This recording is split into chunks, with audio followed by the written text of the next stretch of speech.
Hi friends! We're going to read chapter 4 of Winn-Dixie. So get comfortable and let's get started. Remember in the last chapter, Winn-Dixie and Opal decided that maybe it would be a good thing for the preacher to tell Opal 10 things about her mama. So here we go, chapter 4. 1, said the preacher. We are still sitting on the couch and Winn-Dixie was sitting between us. Winn-Dixie had already decided that he liked the couch a lot.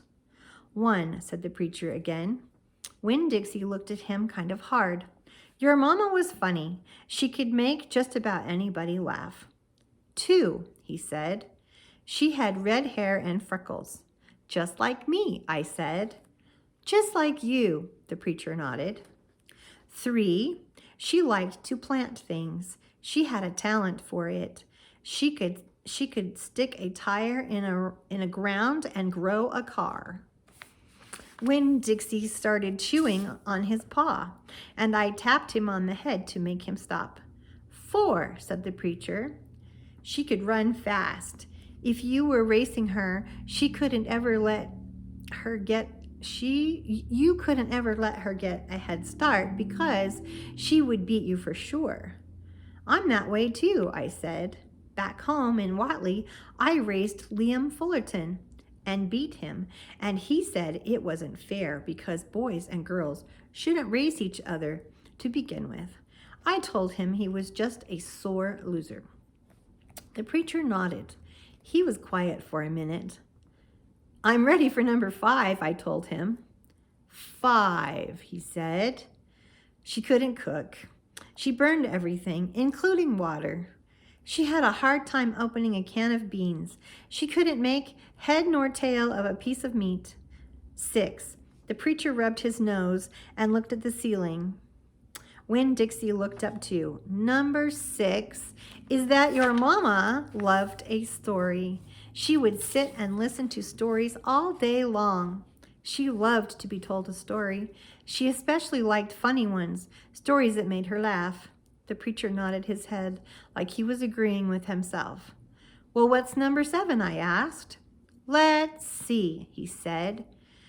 She knew all the constellations, every planet in the nighttime sky, every last one of them. She could name them and point them out, and she never got tired at looking at them.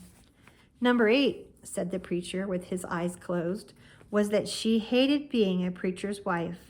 She said she couldn't stand having the ladies at the church judge what she was wearing and what she was cooking and how she was singing. She said it made her feel like a bug under a microscope. Winn-Dixie lay down on the couch. He put his nose on the preacher's lap and his tail in mine. 10, said the preacher. 9, I told him. 9, said the preacher. She drank. She drank beer and whiskey and wine, and sometimes she couldn't stop drinking. And that made me and your mama fight quite a bit. Number 10, he said with a long sigh. Number 10 is that your mama loved you. She loved you very much. But she left me, I told him. She left us, said the preacher softly. I could see him pulling his old turtle head back into his stupid turtle shell. She packed her bags and left us, and she didn't leave one thing behind. Okay, I said. I got up off the couch. Winn-Dixie hopped off too. Thank you for telling me, I said. I went right back to my room and wrote down all 10 things that the preacher had told me.